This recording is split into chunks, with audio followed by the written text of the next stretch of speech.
नमस्कार, सत श्री अकाल, जय हिंद। मैं नरेंद्र सिंह, डिफेंस एक्सपर्ट। आज डिस्कस करने जा रहे हैं, एक न्यूज़ है कि no F-35, no Su-57, no F-21 और नो ग्रिफन और no any other aeroplane. India ने डील फ्रांस के साथ पक्की कर ली है। तो उसके अंतर्गत हम डिस्कस करेंगे कि जो फ्रांस का राफेल है वही बैकबोन बनने जा रहा है इंडियन एयरफोर्स की। तो उसके ऊपर हम आज डिस्कस करेंगे। तो इंडिया ने government to government deal India और फ्रांस गवर्नमेंट के साथ एक की है। तो ये एक multi billion deal government of India की फ्रांस गवर्नमेंट के साथ हुई है। तो इससे गवर्नमेंट ऑफ इंडिया के इंडियन एयरफोर्स के जो स्क्वाड्रन की जो स्ट्रेंथ है वो कंटिन्यू फॉल कर रही थी। तो उसको एक तो बूस्ट अप करने के लिए गवर्नमेंट ऑफ इंडिया का ये उद्यम है। सेकंड, फ्रांस गवर्नमेंट के लिए एक बहुत बड़ी डिफेंस डील है, क्योंकि फ्रेंच जो राफेल है जब तक प्रक्योर इंडिया ने नहीं किया था 36 की जो नंबर्स में, तो उससे पहले जो एक अच्छा जो एयर फाइटर जेट था, लेकिन बिना ग्राहक के, बिना कस्टमर के उसकी कोई दुनिया में कदर नहीं थी। लेकिन जब से इंडिया ने फ्रांस गवर्नमेंट के साथ डील की है तो उसके बाद उसको कंटिन्यू ऑर्डर प्राप्त हुए हैं यूएई से, ओमान से, या और भी बहुत सा कंट्रियाँ के। तो उसकी सप्लाई चेन को इतना रश है कि इंडिया को ही सप्लाई करने के लिए फ्रांस को भारी पड़ रहा है। तो ये इंडिया की एक स्ट्रेटजिक पार्टनरशिप फ्रांस के साथ हुई है। तो इंडियन एयरफोर्स की जो स्ट्रेंथ है ये प्रूव करती है कि जो पूरे वर्ल्ड के, चाहे वो रशियन रीजन के थे, चाहे वो यूएस रीजन के एयर फाइटर जेट्स थे, तो उनमें से सबसे बेस्ट एवन के जो यूरो फाइटर या ग्रिफन वगैरह थे उनको भी छोड़ के इंडिया ने इसको चूज़ किया था राफेल को। राफेल चाहे 4.5 जनरेशन का एक एयर कॉम्बैट फाइटर जेट है, लेकिन इसकी कैपेबिलिटीज़ है वो पूरे वर्ल्ड में अभी जो है प्रूव हुई हैं। तो इससे ये पता चलता है कि जो इंडियन डील है वो फ्रांस की जो डिफेंस इंडस्ट्री है उसको उसमें एक नई जान डालेगी। तो मैं बताना चाहूँगा कि जो 110 रफाल फाइटर जेट्स की ये ताज़ा डील हुई है, ये लेटेस्ट जो multi role fighter jet programme है इंडिया का, उसके अंतर्गत ये डिसीजन लिया गया है। तो इसके अंदर जो पिछड़ गए हैं वो F-35, Su-57 मेन और यूएसए का ही F-21 जो कि उसने इंडिया को कंसंट्रेट करके बनाया था। ग्रिफन या एरोफा जो ग्रिफन और जो थाइफून है वो भी इसके अंदर ट्राई कर रहे थे, लेकिन अभी फैसला हो गया है तो राफेल ने ये डील प्राप्त कर ली है। तो इसके साथ गवर्नमेंट से गवर्नमेंट जो डील हुई है, गवर्नमेंट टू गवर्नमेंट, वो इंडिया के अंदर डसाल्ट रिलायंस एरोस्पेस लिमिटेड जो कि रिलायंस डसाल्ट का जॉइंट वेंचर 2016 के अंदर हुआ था, तो उसकी 100% ओनरशिप डसाल्ट को सौंपी जाएगी। तो ये 2018 के जो ROI में 114 जो मल्टी रोल फाइटर जेट्स थे उस डील को भी प्रक्योर करेगा। तो ये नई डील है 110 फाइटर जेट वाली है, 114 वाली डील को इसने उसको ख़त्म कर दिया है। तो इसके बाद अभी 110 रफाल फाइटर जेट के लिए फ्रांस के साथ डील हुई है। तो जो रिलायंस ने एक जॉइंट वेंचर किया था डसाल्ट के साथ, तो उसकी 100% ओनरशिप जो है डसाल्ट एविएशन को मिलने वाली है। तो ये फ्रांस के लिए एक बहुत बड़ी खबर है कि वो 100% इस एविएशन जो कॉन्ट्रैक्ट का ओनर बन गया है। तो इसके अलावा जो इंडियन एयरफोर्स है उन्होंने एक्वायर किए हैं अपना एक 6300 करोड़ रुपए की डील 8 अप्रैल 2025 को की थी। तो उसके बाद ये एक बहुत बड़ी डील फ्रांस के साथ इंडिया की हुई है। तो 8 अप्रैल 2025 वाली डील के अंदर 6300 करोड़ डील के अंदर राफेल मैरीन है जो, और 26 के नंबर पे एक्वायर इंडिया ने करने हैं। तो उसमें से 22 जो है सिंगल सीट और जो 4 हैं वो डबल सीट के साथ इंडिया को सप्लाई किए जाएंगे। तो उसके बाद ये एक बहुत बड़ी डील है। तो इसके अलावा डसाइल का जॉइंट वेंचर जो L&T और महिंद्रा, कल्याणी ग्रुप और Godrej and Boyce, HAL, Snecma HAL aerospace limited और एरो प्लांट के जो एरोप्लेन के पार्ट्स हैं उसकी मैन्युफैक्चरिंग के लिए जो मैंने ये कंपनी बताई है, तो उनके साथ उन्होंने पहले से ही जॉइंट वेंचर किया हुआ है कि वो पार्शली जो पार्ट्स हैं डसाल्ट या रफाल के, तो वो मैन्युफैक्चरिंग करने का लाइसेंस इन कंट्रियों को पहले से ही जो हमारी कंपनीज हैं Mahindra, L&T, Kalyani, Godrej and Boyce, HAL, Snecma HAL aerospace limited, तो इनके साथ उन्होंने पहले से ही डील कर रखी है। तो ये इस डील के लिए कंपोनेंट मैन्युफैक्चर करके इंडिया और फ्रांस को डसाल्ट एरोस्पेस को देंगे। तो ये एक फैसिलिटी है नागपुर के अंदर, एयरलाइंस ने इस्टेब्लिश की थी ज्वाइंट वेंचर करके डसाल्ट के साथ।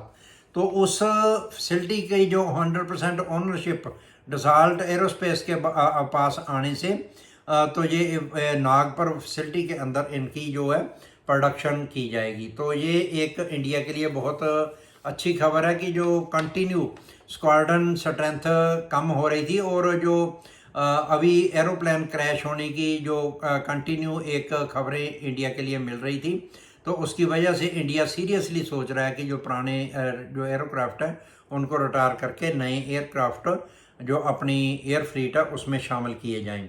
तो ये एक बहुत अच्छी खबर इंडिया के लिए आज निकल कर आई है। इसके अलावा फ्रांस से मेरे को लग रहा है कि किट तैयार करके जो है रफाल के लिए वो डसाल्ट लेके आएगा, तो इसकी असेंबली लाइन यहीं होगी। तो ये याद रखने योग्य बातें हैं कि 40,000 से ज़्यादा कंपोनेंट एक रफाल डसाल्ट के अंदर जो है मैन्युफैक्चरिंग के लिए सपोर्टिंग एलिमेंट है।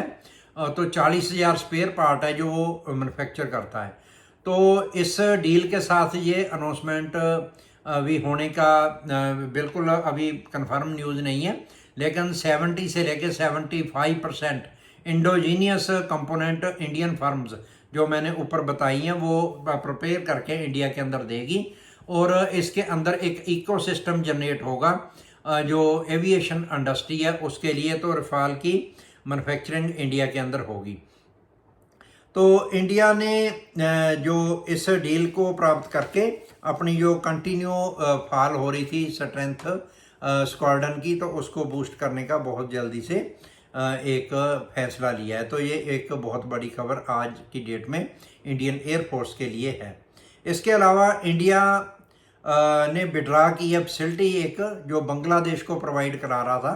तो ट्रांसशिपमेंट फैसिलिटी जो बांग्लादेश को कर रहे थे, तो ये एक्सपोर्ट के लिए बांग्लादेश इंडियंस बंदरगाहों का यूज़ कर रहा था। तो अभी इंडिया ने ये फैसिलिटी जो है विड्रा कर ली है। ये कंटिन्यू जून 2020 से जो है वो बांग्लादेश इंडिया के पोर्ट की यूज़ कर रहा था। तो इसके अलावा भूटान, नेपाल और म्यांमार भी जो इंडिया की ट्रांसशिपमेंट फैसिलिटी है उसको यूज़ कर रहे हैं, लेकिन इंडिया ने 100% ब्लॉक कर दिया है बांग्लादेश के लिए। तो बांग्लादेश से एक खबर और निकल कर सामने आ रही है कि बांग्लादेश के जो आर्मी चीफ हैं जनरल वकार उज़्ज़मान, तो वो सरप्राइज विजिट एक रेयरली और सरप्राइज विजिट है जो उनकी रशिया की हो रही है। तो वो आजकल रशिया में चले गए हैं, तो वहाँ पे वो डिफेंस की जो उनकी चिंताएं हैं उसके ऊपर डिस्कस करके कुछ ना कुछ या तो वो इंडिया के ऊपर प्रेशर क्रिएट करवाने के लिए वहाँ बातचीत करेंगे या फिर बांग्लादेश के लिए कोई डिफेंस प्रोक्योरमेंट के लिए वो जल्दी से जल्दी कोशिश करेंगे कि वो रशिया से कुछ इंडिया के अगेंस्ट जो डील करके कुछ अपनी डिफेंस को स्ट्रेंथ देने के लिए कोशिश कर रहे हैं। तो ये जनरल वकार और उज़्ज़मान का रेयर और सरप्राइजिंगली जो विजिट है जो रशिया का, तो ये एक सभी को एक चिंता में डालने वाला विजिट है, क्योंकि बांग्लादेश की चाइना के साथ बहुत अच्छी टाई चल रही है, पाकिस्तान उसको सपोर्ट कर रहा है। तो ये रशिया का जो विजिट है ये सरप्राइज कर रहा है इंडिया को भी। इसके अलावा जो महिंद्रा एरोस्पेस है उसने हासिल किया है H-130 फ्यूजलेस, जो कि एक पार्ट्स होता है जो कि एयरबस के हेलीकॉप्टर्स हैं H-145। तो तो ये एक मल्टी रोल फाइटर जो कम्बैट हेलीकॉप्टर्स है जो कि प्रक्योर किए हैं अभी फ्रांस एयरफोर्स ने। तो उसकी डिलीवरी है जो उसने स्टार्ट कर दी है एयरबस ने। लेकिन इसकी कंटिन्यू डिमांड को देखते हुए बर्ड की जो कंपोनेंट डिमांड है उसको प्रोक्योरमेंट करने के लिए महिंद्रा एंड महिंद्रा की एरोस्पेस को जो एयरबस के साथ ये कॉन्ट्रैक्ट मिला है। तो ये एक 9 अप्रैल 2025 को खबर निकल कर सामने आई है। तो महिंद्रा की जो इसे क्रेडिबिलिटी है डिफेंस मैन्युफैक्चरिंग इंडस्ट्री के अंदर वो बढ़ेगी।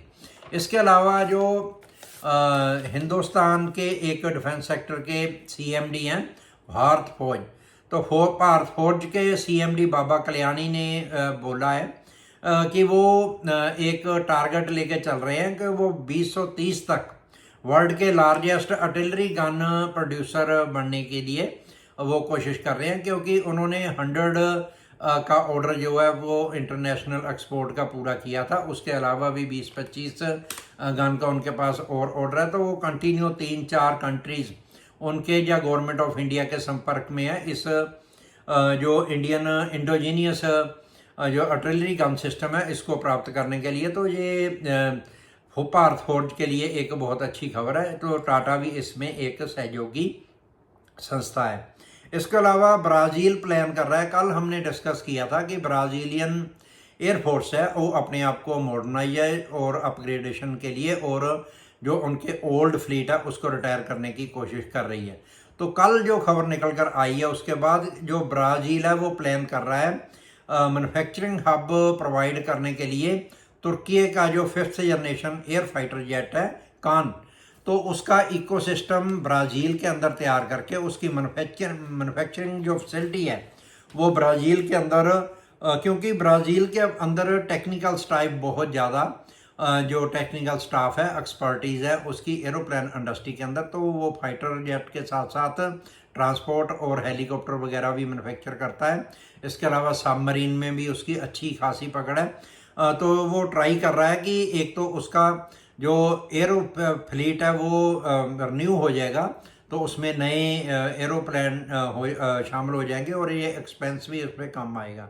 तो वो तुर्की को ऑफर किया है कि 5th जनरेशन की जो हब है वो ब्राज़ील के अंदर तैयार करने के लिए रेडी है। इसके अलावा जो एक इंडिया से खबर निकल कर आ रही है तो 26/11 जो बॉम्बे में एक टेरर अटैक हुआ था, तो उसका जो प्लॉटर था तरावर राणा, तो उसको जहां इंडिया में लाया गया है ट्रांजेक्ट और इसको लैंड कर लिया गया है इंडिया के अंदर। तो NIA जो नेशनल इन्वेस्टिगेशन एजेंसी है उसको इसकी कस्टडी दे दी गई है और इसको एक गुप्त स्थान पे रखा गया है। मे बी ये तिहाड़ जेल दिल्ली की हो सकती है जहाँ पे उसको रखा गया है। तो इसके अलावा जो एयर इंडिया के एक पायलट थे वो श्रीनगर से नई दिल्ली की प्लेन के ऊपर जो एरोप्लेन की एक फ़्लाइट थी उसके ऊपर आ रहे थे और जब भी दिल्ली के अंदर ये एरोप्लेन जो है लैंड हुआ तो उनकी डेथ हो गई है। तो इंडियन एयरलाइंस के जो स्पीकर हैं उन्होंने इसकी कंफर्मेशन दी है।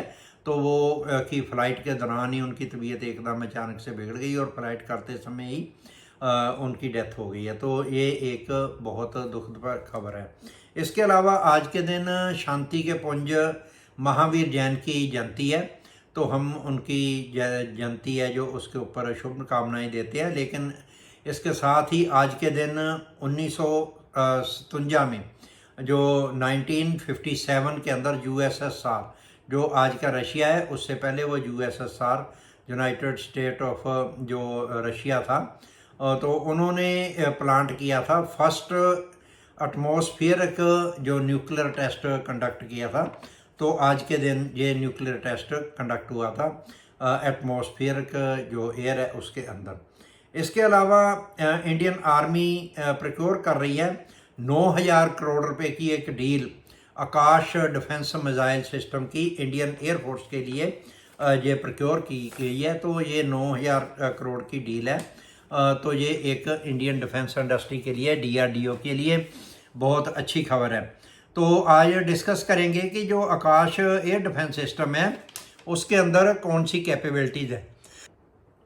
सर्विस में इंट्रोड्यूस आकाश एयर डिफेंस सिस्टम को किया गया था 2009 के अंदर। तो ये इंडियन आर्मी, इंडियन एयरफोर्स और अर्मीनियम जो एयरफोर्स है वो यूज़ कर रही है आज की डेट में। और इसका डिज़ाइन और डेवलपमेंट के ऊपर DRDO ने रिसर्च की थी। और इसका जो भारत डायनामिक लिमिटेड है वो मैन्युफैक्चरिंग करता है इसको।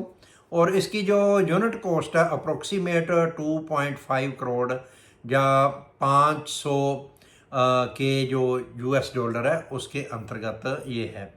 इसके अलावा इसके आज तक 15,500 यूनिट डेवलप किए हैं भारत डायनामिक की ओर से। और इसके 3-4 वेरिएंट आज की डेट में प्रचलन में है, जिसमें AK जो 1S और आकाश प्राइम और आकाश NG, तो इसके 3 वेरिएंट जो है वो आज प्रोडक्शन के अंतर्गत आ रहे हैं। इसके अलावा इसकी जो टेक्निकल स्पेसिफिकेशन है वो 720 kg की ये एक मिसाइल होती है।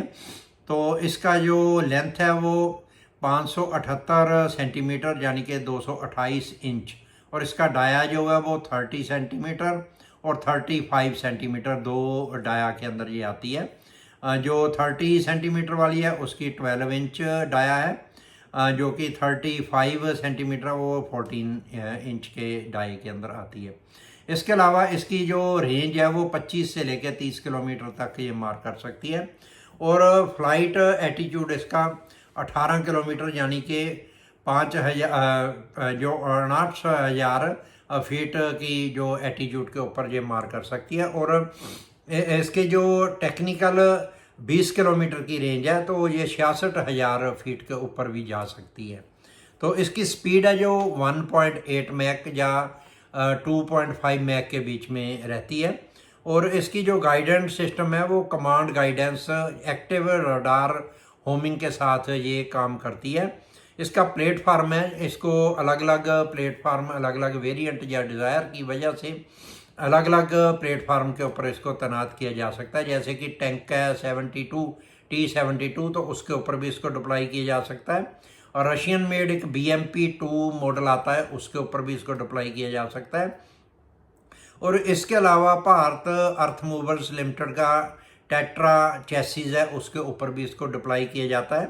और टाटा का LDTA 3138 जो 8x8 ट्रक है, जो इंडियन एयरफोर्स का वर्जन है या वेरिएंट है, उसको टाटा के LPTA 3138 के ऊपर जो 8x8 टायर वाला एक ट्रक है उसके ऊपर इसको मैन्युफैक्चर किया गया। तो ये एक डिफेंस इंडस्ट्री की 9,000 करोड़ रुपए की इंडियन एयरफोर्स के लिए एक अच्छी प्रोक्योरमेंट है।